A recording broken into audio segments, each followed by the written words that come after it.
Welcome to WalletPolitics. The geopolitical landscape of the Western Hemisphere has been fundamentally altered. In a lightning military operation codenamed Operation Absolute Resolve, the United States launched a massive series of airstrikes across northern Venezuela. In the early hours of the morning, over 150 U.S. aircraft dominated the skies over Caracas. The world watched in shock as the Fuerte Tiuna military complex, long considered the impenetrable heart of the Chavista regime, was breached.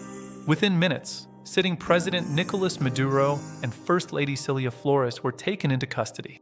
This is no longer just a diplomatic standoff. It is the most significant military intervention in Latin America in decades.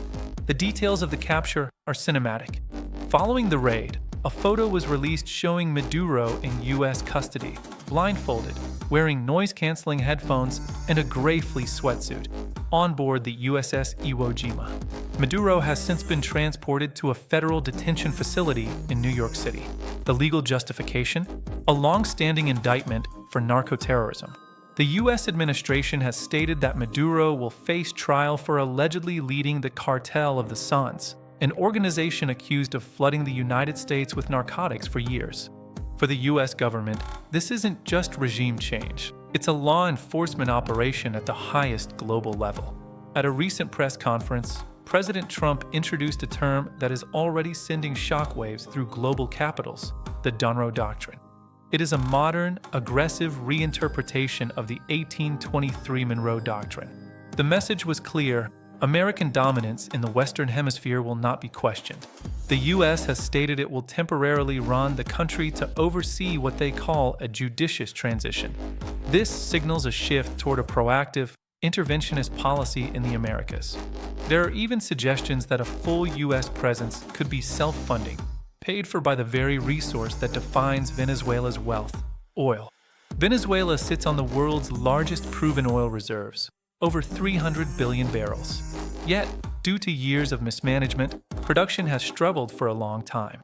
The current plan is bold: bring in major U.S. oil giants to invest billions into repairing the badly broken infrastructure.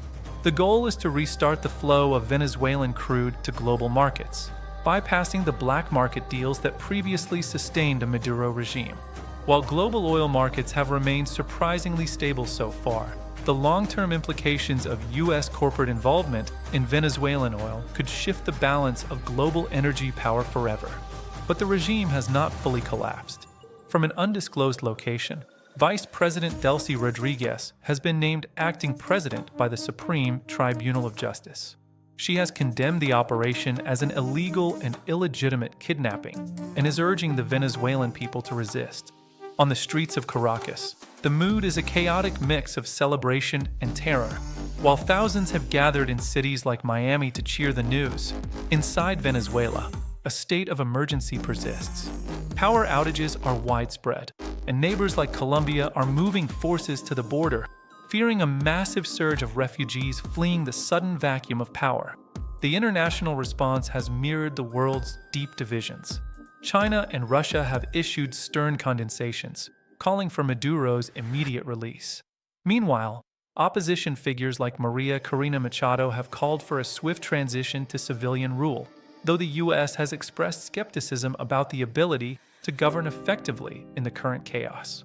As we move forward, the questions outnumber the answers. How long will U.S. forces stay? When will the trial for Maduro begin? And can a country as fractured as Venezuela ever find stability under foreign oversight? If you found this breakdown helpful, please like, share, and subscribe to WalletPolitics to stay informed on the shifting global economy. One thing is certain: the era of the Donroe Doctrine has begun. We will stay on this story as it develops. Thank you for watching.